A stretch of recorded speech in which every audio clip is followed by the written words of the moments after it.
channel. I'm with J and we are locked in. Season 5 of Snowfall is finally here, and we got a lot because we know the last thing we seen from our boy Franklin was he put that cane down. He really don't walk with a limp like he been making us believe. Also, we know that Teddy's gone, so they're waiting for a replacement with that. Gustavo's taking over. We know that Franklin's pops, we got to get him up out of here because he's snitching. But before we break down this episode, shout out to the notification gang. If you're new to the channel, you want to be a part of it, hit the subscribe button, turn your notification bell so you get something every time I upload. Hit that like button. It's the easiest thing you can do. Now, there's a lot. You remember Leon, he wants to do his own thing. He doesn't want to be up under Franklin. He doesn't want to be the number 2. He wants his own crew. So we need to figure out what everybody's going to do. And also, there's a shortage on bricks out here. So you know Franklin got to get in these streets and make it happen. Well, let's jump into it. This is episode 1 of Snowfall. University of Maryland, June 19, 1986, 5:58 a.m. We start the episode off with Lynn Bias, who got drafted by the Boston Celtics. Now, if you don't know about him, he got drafted. He was supposed to be one of the best players to ever touch a basketball court. Well, on draft night, he actually got high with a couple of his friends off of cocaine, and he OD'd. And this is where the spotlight really started to shine on cocaine, especially moving from in the southern region all the way up north. We see that Franklin's out here flying. He got his pilot's license. He got a little hangar. Hey, money is good. Hops in the car, and you know, if you got that cell phone in the car, well, it's not really a cell phone. It's hardwired into the car. But if you got that, you making some money. Now he's checking out for some new real estate because we know that's what he wants to do. Take the money that he's getting in the drug game and start investing it. So when it is time to withdraw from it, you have assets. Now they're about to head out to the party. Now we have this lady, Jessie, at the party talking about Franklin. You got some more cocaine? They're like, nah, Franklin is in the real estate. Now she says she's the vice president of Good Times. And I'm thinking that's Good Times at the party. That time, you know what I'm saying? But they like, hey, get out of here. Franklin doesn't do that. He's in real estate. Now, I know I said they were going to the party, but with Franklin, is it ever a party or is it always business? Well, it's business with Franklin. He wants to up his re-up to 300 keys a week, but he wants them for $1,000 less, which means that's $300,000 that won't be made. And on top of that, 52 weeks a year, he said that's 15.2 million. Now, Gustavo walks in and he's asking Gustavo, could he do that? And hey, business is business. But if they're going to be getting 300 from you, you're going to have to do that because you're not going to be able to put out 300 keys without this man Franklin in the streets. Now you have to remember Gustavo took over and they're working for this gentleman now that Teddy is gone. So that's why he's saying you're making your people happy and you're making the country happy. But if my money starts coming up short, Franklin's saying your money's going to come up to zero if we don't get these 300 keys. And you see Gustavo, he's been running the business and he just wants to run the business. That's it. Auntie Louie and Jam and Jerome. Now they out here, they riding some horses. My man Jerome got dusty. And guess what? He came out here all for Auntie Louie. We know that their relationship has had its ups and its downs, but they're staying together and working it through. And turns out for Auntie Louie, Jam and Jerome, he went and bought both of the horses. And guess what? On top of that, reverse cowgirl in the back of the stables, y'all. Back in the projects, the PJs, the hood, the ghetto, whatever you want to call it, Leon is making moves. Now on the TV, he hears about Lynn Bias and his OD with the cocaine. Well, this young gentleman, he actually stole. And what did he steal? He stole to get some J's. Now Leon comes out here and everyone's looking at him. And the kid's saying, you're not going to hear about this again. Leon's like, yeah, you're right. So what they do is make him take his shoes off and then they break his feet. And then they talking about, you can go ahead and keep your J's, but that's discipline. Don't get into the game if you're not prepared for it. Keep your hands to yourself. Don't have those sticky fingers, people, because when you steal, you got to pay the price. At least he got to keep his J's. When I tell y'all cocaine is a hell of a drug, and I quote that from my man Rick James, but they at this little white people party. They ain't here partying. This gentleman here with the gun, he got cocaine out. He got the girls. He's talking to him. And then some random guy pops up and he takes a line. He takes another line. I'm talking. They're like, hey, yo, what are you doing? First thing, you never ever use someone else's drugs without permission. You don't smoke no one's weed without that. You don't go hit lines. If you ain't put in, you don't get none. He's talking about, this is my homeboy's party.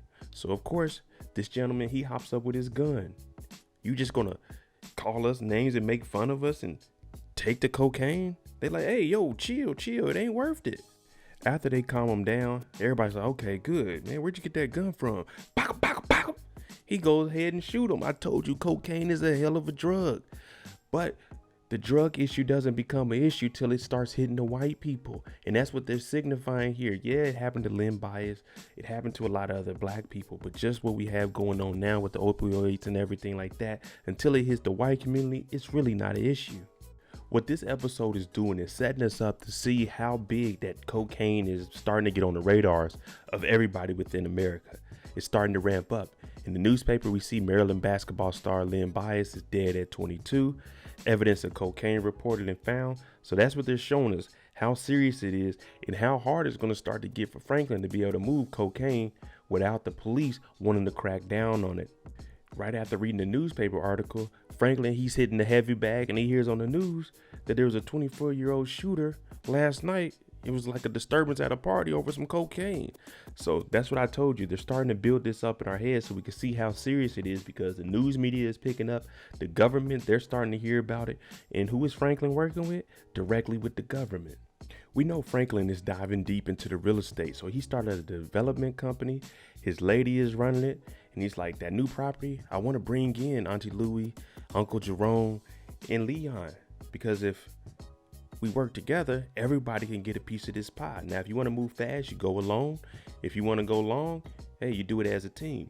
Now, he set up this, and of course, his lady is the boss of all of it. So Franklin wants to keep everybody involved because he still considers everybody his family. But he keeps getting the page. But forget all that. We haven't seen each other in a while. Give me some kisses. Back at the big house, we had that party yesterday. And in comes a guy that's working and making sure that the power and water is turned over. So he goes over and he looks at the meter and he's like, man, who are you? He looks at his name tag and it says Justin. Now, I'm not the smartest guy on the block, but this looks like it may be Teddy up on the cover. But he looks at the ID and he gets his employee number, because if he wants to complain, he can say this guy came over on a Sunday morning, but also he's kind of suspicious. And this is probably Teddy just trying to sneak in and see what his replacement is doing, living the life that he was supposed to be living. Good old Peaches is whipping the whip.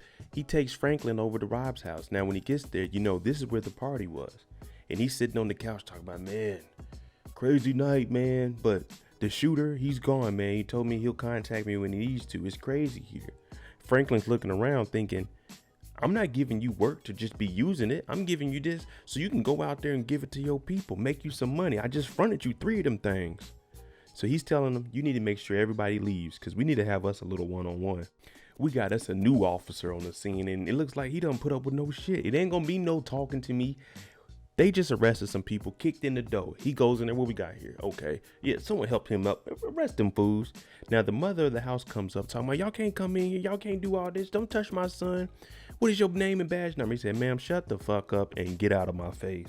Now, this guy right here, he's a little bit, on the, I'm gonna get the job done with or without you. So this might be a problem for our man Franklin. It's an urgent family meeting. What did I tell you guys? What they're building up is to show that when drugs were hitting the black communities, it wasn't that big of a deal until it happens to a white person. Now, Franklin is saying, I just moved Rob into the spot. We're going to get him cleaned up and out the game because he's using. Now, you hear Auntie Louie saying, we got to get those prices cut. If we lose Rob, then that's less money we're making. And that means they're not going to cut that price. Franklin, of course, he's telling them, I'm going to handle that. And then I'm going to handle that. And then I'm going to handle that. So we just got to believe in and trust in Franklin like we have the previous 4 seasons. Now, one of the gentlemen that is a worker, he's looking in the room. Franklin like, nigga, what are you looking at? So I don't know if that's going to be anything significant. Like maybe he's, saying an informant or something. But Franklin definitely checked him. It's 5 in the morning and now I'm up talking dirty to you. Yeah. So, honey. Whoa. We have this young lady here. She's at the call center. It's a sex hotline. Men call in. They listen to women's voices and they do what they do. Now, her job is to keep them on the phone as long as possible. The longer they are, they charge probably by the minute. 10 cents a minute. You keep them on. Unfortunately, this call was less than a minute. And her boss is saying, you hold the cream, you make the green. So her job is to keep these men entertained. Now, how she does it is how she does it.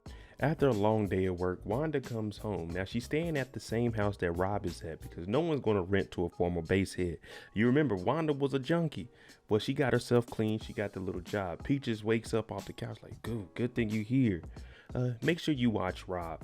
Now, she goes in and she's talking to Rob and saying, I've been where you were. Because you remember, she was strung out. If it wasn't for Leon, no one would even worry about Wanda.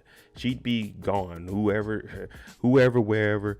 But they looked out for her, and now she's about to do the same thing with white boy Rob. Now, our police officer that was kicking in doors, well, he shows up to the club and he dabbles in the white girl, if you know what I mean. Auntie Louie goes down there to talk to him, Jam and Jerome. He's upstairs. Louie told him, you better be naked when I get back. Well, what he's telling Louie is, me and you been working together for so long. My bosses, the white man with the gray hair, yeah, they want me to get the numbers up. You're going to have to give me somebody. Now, the house that we seen him raid earlier, it wasn't even a crack spot or anything. It was actually a mother that lived there with her kids. The wrong spot. So what he's telling Louie is, you need to give me somebody to turn in. And he's saying it's not snitching. It's just, saying a little bit of meat so we can have something to work with. Because if not, I can't give you that protection. Now, Louie is hearing this. And of course, she doesn't want to be the one to give up any names because that's snitching. There's no way around it. You trying to help yourself get out of a jam and you tell on somebody else, that's snitching. So she has something to think about. But this cop, you see him, yeah, if you don't want my help, you have to find it elsewhere. Franklin is all business at all times. So he shows up to the house that Rob is at because he knows he needs to talk to him. We also need to figure out where Thad is at, and he's on the loose. Now, Rob gets up early and he's getting ready to leave and walk around. Franklin's like, I can't let that happen. Listen, whatever you're about to do, you need to tell me when you talk to Thad, put me in contact with him, and I'm going to fly you out to rehab. Now, Rob, he's a junkie right now. He's, he's going through withdrawals. So Franklin has to slap the hell out of him to make him realize that I'm not playing with you, bro. Me and Peaches will take you up to where you're trying to go, but you're not going to go alone. Peaches, Rob, Franklin, they're taking Rob where he needs to go. And he starts telling him a story about people driving from LA to Vegas. And in the next 2 stops, there's going to be a police search. So everyone that had drugs, they would get off the stop before. In reality, the stop before is actually where the search was. Anyone trying to get around this stop, they had drugs on them. So this could be foreshadowing to them maybe potentially heading into something in the near future that they could probably avoid or they're going to walk directly into. They pull over because Rob says he wants a gun. Where they're going with that, they don't know what's really ahead of them. I told you that story could be foreshadowing. So when they get there, Franklin, he goes and uses the bathroom. Peaches, he goes into the spare tire and gets a gun out for Rob. And he's asking Rob, do you know what you're doing with this? Because he's holding it out. He's like, hey, man, the safety's on the side. He's like, oh, okay, yeah, my dad used to have a gun. But then he starts talking about Haley's Comet and will we be able to see it from here? And Peaches is like, what? They're like, man, get your ass in the car, Rob. They finally arrive at the house. Mind you, Thad is on the run for murder. Now you're looking at them and they're all thinking, what the hell are you doing out here? Dad's outside with some damn fire, whatever it is, doing some damn dance routines. They were like, what are you doing? He talking about, I'm going crazy out here. Man, you need to go crazy inside the house. You can't be outside like this. Now Thad, he's on high alert. He picks up a shotgun because he sees Peaches and Peaches got his gun out. Franklin's like, whoa, he's with me, man. He's good. That's Peaches. Let's go inside. Let's talk. Let's get your stuff and we can get you on out of here. Of course, Thad has to be very cautious and alert. He just killed somebody and he's on the run and he's all over the news. When they get in here, Thad's talking about, man, maybe your CIA guy can give me a new passport. I heard you got a plane. Now, you remember Franklin was talking to Rob, asking him how much did he know about the operation. Well, they came up here. They got to get rid of him because he could run his mouth. When he's this scared, you know this white boy is going to snitch. They bring him in. Oh, I got drugs from Rob. He gets it from a guy named Franklin who gets it from the CIA. Yeah, you had to get rid of him. Now, Rob ain't the best of a shooter, so he misses the first shot. The second one hits him in the shoulder. Now Thad is begging for his life. Rob, please. Rob didn't want to do it, but he know he had to. Peaches is behind him with a shotgun. Peaches got a pistol on him. Franklin got a pistol on him. Rob, you brought this guy Thad around. This is part of the game, man. You know, it didn't choose you. You chose this life. And unfortunately, you had to kill your friend. But he killed somebody over something less. 2 lines of coke. Now they got to get rid of the body. They take it to a little undisclosed location. Peaches gets to work, starts digging it up. You hear our boy Rob talk about, yeah, man, just one last time, because he's about to go off to rehab. So he takes a hit of the pipe, and you see Franklin looking like, man, this dude. Franklin was out all night, and he had to lie about where he was at, but he was technically telling the truth. He was out helping a high school friend, Rob. But she's talking about how she's pregnant and she wants the best for her and the baby. Now he's saying, I know you didn't work this hard to just be a wife. Now she does have the development company that they have for real estate, and she's also pregnant. So she wants Franklin to promise her that he's going to do whatever he can to take care of the family until they can step away from the dope game and go 100% legit. Now, you remember the story he was telling where they said not this exit, but the next exit, they're going to be a traffic stop where they search vehicles and you get off the exit before? Well, that's exactly what happened to our man Rob. He's still looking for this comet, and Franklin says, oh, it's in the southern sky. Look at that way. And then he kills Rob. So yeah, the first exit was us going to get rid of Thad. And now we got rid of him, but we can't really trust Rob because he's on drugs. So we had to get rid of him. You walked right into it. Now Franklin has made the promise to take care of the family any way possible. He's seen some open land that he wants to build a compound on, but he has to make sure if this is where he's going to start his life moving forward, that she has all the loyalty that he can ask from her. And she told him straight up, everything you had in the past, that has nothing to do with us. I'm here for you. So we could have that power couple. They on the brink of setting it off. We just got to get these 300, keys a week and get those off the street.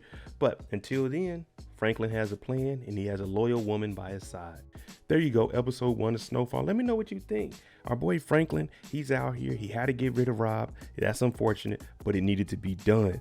Let me know what you guys think about all of this. Do you think that Franklin is going to be able to put together something so everybody can eat?